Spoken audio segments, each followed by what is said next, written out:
Hi friends, मैं प्रविंदर खाई। Friends, आज की हमारी गेम मैग्नस कार्लसन इनविटेशनल 2020 के फिफ्थ राउंड की एक और गेम की है। यहाँ फिफ्थ राउंड में काफ़ी इंटरेस्टिंग उलटफेर हुआ। जैसा कि मैंने कल आपको बताया ही था कि मैग्नस कार्लसन इस टूर्नामेंट को लीड कर रहे हैं, लेकिन फिफ्थ राउंड की सभी गेम्स का रिजल्ट आते आते tables change, not exactly change तो पूरी तरह से तो नहीं है, लेकिन फर्स्ट प्लेस के लिए यहाँ 3 खिलाड़ी आ चुके हैं, लेरेन डिंग और हिकारू नाकामुरा। हिकारू नाकामुरा का मुकाबला था फबियानो क्रुआना से और वहीं लेरेन डिंग का मुकाबला था इयान नेपोम्नियात्सी से।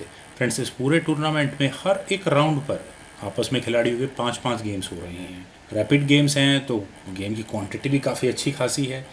अगर मुझे मौका मिला तो कल मैं ज़रूर हिकारू नाकामुरा और फाबियानो क्रुआना की किसी गेम के ऊपर वीडियो बनाने की कोशिश करूंगा, लेकिन आज की हमारी गेम लेरेन डिंग और इयान नेपोम्नियात्सी की है, जो उन्होंने फिफ्थ राउंड के सेकंड सब राउंड पर खेली थी।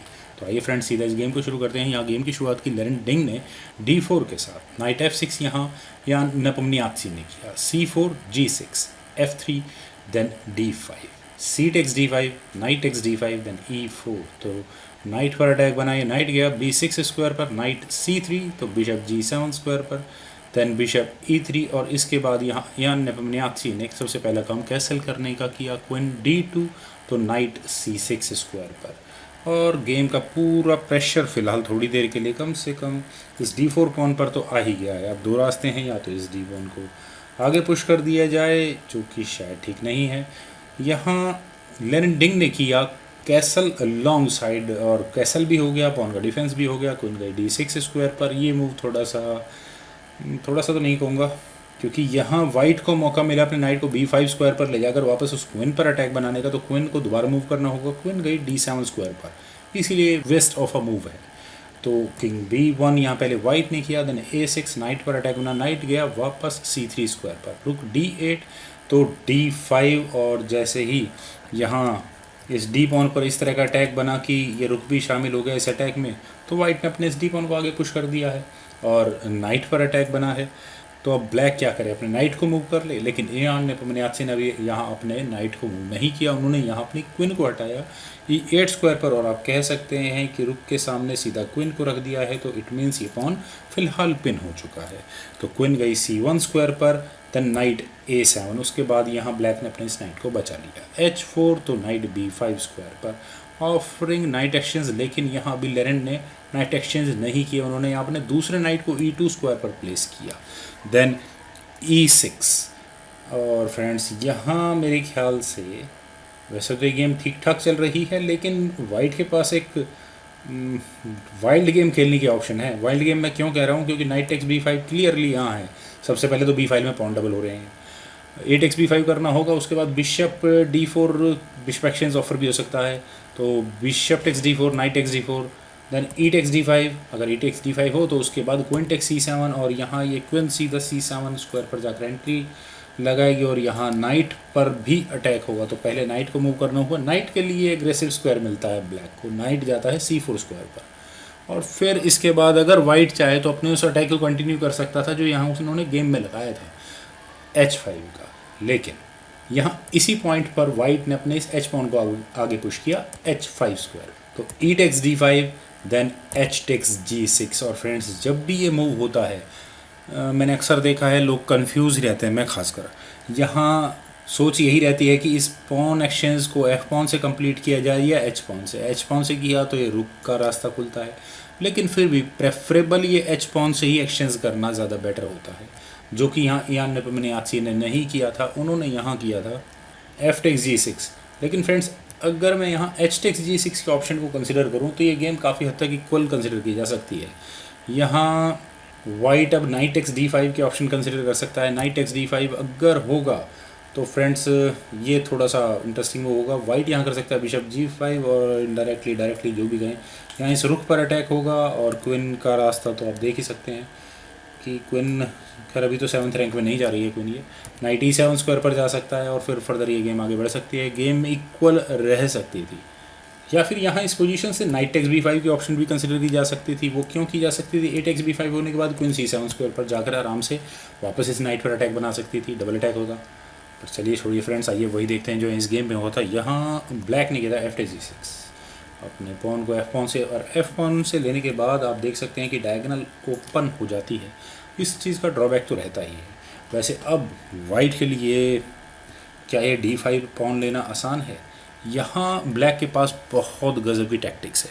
अगर मान लो वाइट यहाँ नाइट एक्स D5 की ऑप्शन कंसिडर करता है तो उसके लिए लाइफ इजी नहीं रहने वाली है, क्योंकि सबसे पहले तो ये बिशप के लिए ओपन डायगोनल मिल गई।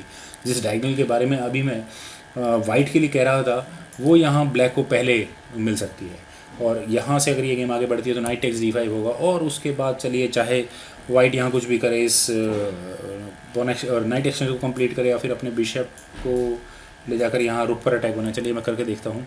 अगर यहाँ वाइट करे बिशप G5 रुक पर अटैक बनाए तो उसके बाद नाइट A3 की ऑप्शन फ्रेंड्स डेडली है यहाँ ब्लैक के पास, और कम से कम वाइट यहाँ बी टेक्स A3 बिल्कुल भी नहीं कर सकता, अदरवाइज उसकी लाइफ यहाँ हॉरेबल हो जाएगी, क्योंकि ब्लैक यहाँ पहले करे क्वीन B5 चेक, किंग को सिर्फ एक ही स्क्वायर होगा किंग के जाने के लिए, वो होगा C2 square, then knight B4 check, दूसरा नाइट भी सेक्रीफाइस हो सकता है। क्यों हो सकता है? क्योंकि 8x B5 B4 करने के बाद क्वीन A4 चेक होगा, किंग B1 स्क्वायर पर जाएगा, और आप यहाँ देख सकते हैं कि इस D1 रुक पर डबल अटैक बन चुका होगा और क्वीन ट्रैप बहुत अच्छे तरीके से ट्रैप हो चुकी होगी। क्वीन टेक्स B4 चेक होगा, किंग C2 स्क्वायर पर क्वीन A4 चेक हो जाएगा, king B1 rook takes A1, queen गई, क्वीन टेक्स D1, और वाइट को यहाँ अपनी एक क्वीन गंवानी पड़ जाएगी।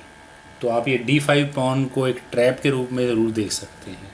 तो यहाँ लेरेंडिंग ने किया bishop takes D6, C takes D6, knight takes D5, और फाइनली ये पॉन एक्शंस वाइट ने नाइट से कंप्लीट कर ही लिया है।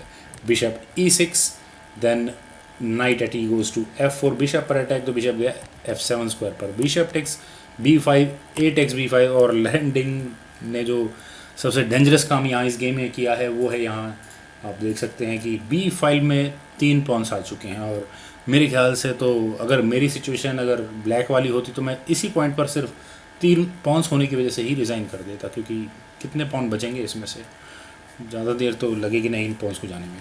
खैर यहाँ वाइट ने पहले किया A3।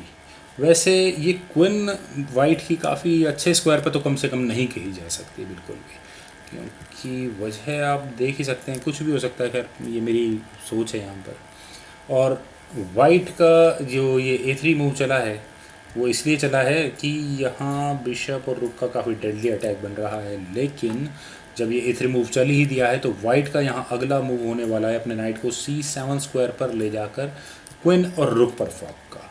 तो अब यहाँ ब्लैक को रुक eight A goes to C8 करना चाहिए था, और ब्लैक बिल्कुल इस गेम में बरकरार बना रहता, बहुत अच्छी गेम चलती। लेकिन यहाँ जब इयान ने किया G5 तो G5 नाइट पर अटैक बना, लेकिन नाइट C7 पहले क्वीन बचाएं या नाइट को ले, क्वीन गई E5 स्क्वायर पर, then knight takes A8, rook takes A8, night D5। इतनी देर में वाइट ने अपने उस नाइट को दोबारा बचा लिया है। H6, क्वीन C3 स्क्वायर पर, देन क्वीन E6, और आप यहाँ कह सकते हैं कि वाइट का ये नाइट कुछ देर के लिए तो फिलहाल पिन ही हो चुका है।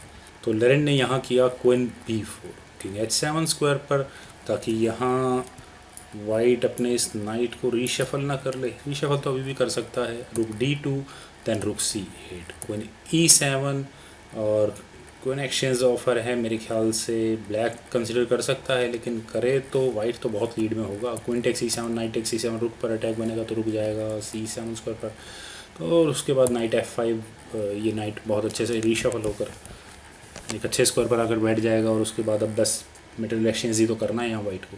खैर अभी यहाँ ब्लैक ने कनेक्शंस नहीं की, उन्होंने यहाँ अपनी क्वीन को G6 स्क्वायर पर प्लेस किया, और फ्रेंड्स ये मूव थोड़ा ठीक नहीं है। क्यों? क्योंकि क्वीन टेक्स B7 करने के बाद ये दोबारा नाइट यहाँ फॉक लगाने जा रहा है। तो रुक C6 यहाँ पहले ब्लैक ने किया, सिचुएशन वही की वही, यहाँ दोबारा वो फॉक लग रही है, और मेरे ख्याल से तो लेरेंड को यहाँ लगा देनी चाहिए थी फॉक। नाइट E7 बिल्कुल बनता था और यहाँ रिज़ाइन ही करना पड़ता मेरे ख्याल से ब्लैक को। क्वीन E6 होता, knight queen takes C6, queen takes E7 जो भी है, लेकिन यहाँ इस पॉइंट पर वाइट ने किया क्वीन D7, अपने क्वीन को D7 स्क्वायर पर, चलिए रुक C5, और अब यहाँ बच गया है ये रुक, तो नाइट E7 स्क्वायर पर। Queen F6। और फ्रेंड्स वैसे तो इस गेम में मेरी नज़र में तो कुछ बचा नहीं था, लेकिन यहाँ लेरेन ने किया नाइट F5 और यहाँ इस मूव के बाद इयान नेपोमुनियात्सी ने रिज़ाइन कर दिया। रेजिग्नेशन की वजह फ्रेंड्स सेक्शंस डाउन, दो पॉन्स एक लाइन के अंदर, यहाँ 3 पॉन्स के सामने यहाँ 2 पॉन हैं। इस गेम में कुछ ज़्यादा खास है नहीं, और वैसे भी according to chess engine white के जीतने के चांसेस यहाँ से 85% है, और ब्लैक के पास तो मुझे ज़्यादा लगता नहीं है। तो फ्रेंड्स जो भी है, मुझे पूरी उम्मीद है कि आपको ये वीडियो ज़रूर पसंद आई होगी। तो आप लोग इस वीडियो को लाइक करें, शेयर करें, और मेरे इस यूट्यूब चैनल चेस गुरु को प्लीज़ सब्सक्राइब ज़रूर करें। आपके कमेंट्स का मुझे बेहद इंतजार रहेगा। Thank you for watching and bye for now.